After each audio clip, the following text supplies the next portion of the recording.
सभी रसिक श्रोताओं को मेरा नमस्कार। मैं हूँ निर्मला नगरकर। संस्कृत सुभाषित सुगंध, इसमें आपका मनपूर्वक स्वागत है।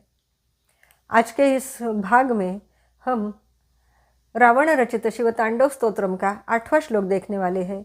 पहले हम श्लोक सुनते हैं, बाद में श्लोक में आए हुए हर एक शब्द का और पूरे श्लोक का मतलब क्या है ये देखेंगे। श्लोक ऐसा है। नवीन मेघमंडली निरुद्ध दुर्धर स्फुरत् कुहु निशीथिनी तमः प्रबद्ध बद्ध कंधरः निलिम्प निर्झरीधर स्तनोतु कृत्ति सिंधुरः कला निधान बंधुरः श्रियं जगद्धुरंधरः। ऐसा यह श्लोक है। इसका पहला शब्द है नवीन। नवीन का मतलब है नया या नए। मेघ का मतलब है बादल और मंडली यानी समूह। नवीन मेघ मंडली, इस पूरे शब्द समूह का मतलब होता है नए काले घने बादल और उनका समूह। निरुद्ध यानी ढका हुआ या ढकी हुई या आच्छादित किया हुआ। दुर्धर यानी दुर्धर्ष, जिसे परास्त करना या आच्छादित करना मुश्किल है। स्फुरत, इसका मतलब है फैलने वाला या चंचल। कुहू का मतलब है अमावस और निशीथिनी यानी रात। तमह, इसका मतलब है अंधेरा। कुहू निशीथिनी तमह, इस पूरे शब्द समूह का मतलब होता है अमावस की रात का अंधेरा। प्रबद्ध बद्ध कंधरः, प्रबद्ध बद्ध यानी सुघटित, सुपुष्ट, सुदृढ़ या गठीला, कसा हुआ। और कंधर का मतलब है कंठ प्रदेश, जिसका कंठ प्रदेश सुघटित सुपुष्ट है, ऐसा। निलिम्प यानी देव और निर्झरी का मतलब है नदी। निलिम्प निर्झरी यानी देवों की नदी अर्थात गंगा माता।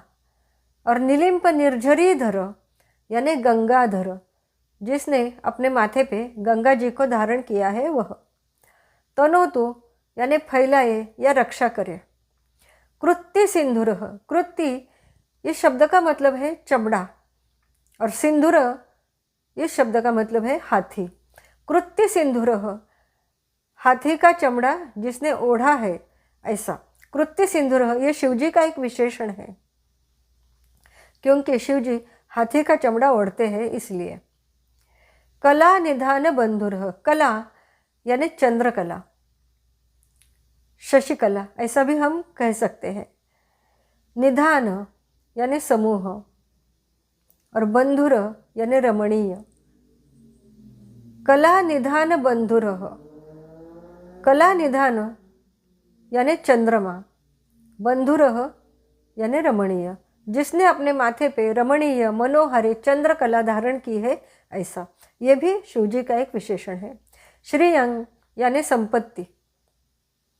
जगत धुरंधरः, जगत यानी पूरे विश्व का, पूरे जगत का। धुरा यानी जिम्मेदारी और धर यानी जो पूरे जगत की जिम्मेदारी अपने कंधे पे लेता है, पूरे जगत का भरण पोषण करता है, उसे जगत धुरंधर कहते हैं। वो जगदाधार है। ये भी शिवजी का ही विशेषण है। पूरे श्लोक का मतलब क्या है देखते हैं।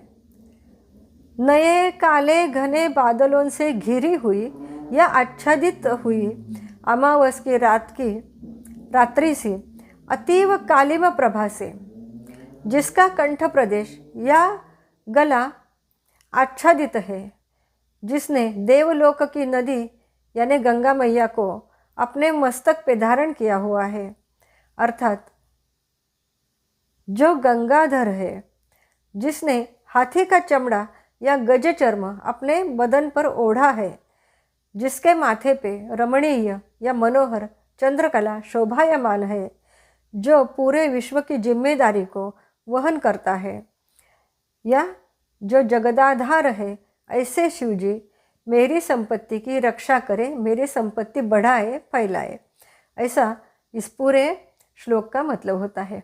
अगर आपको यह वीडियो पसंद आया तो ज़रूर लाइक, शेयर और सब्सक्राइब करना, और आपकी क्या राय है या सुझाव है ये मुझे कमेंट बॉक्स में ज़रूर लिखना। धन्यवाद।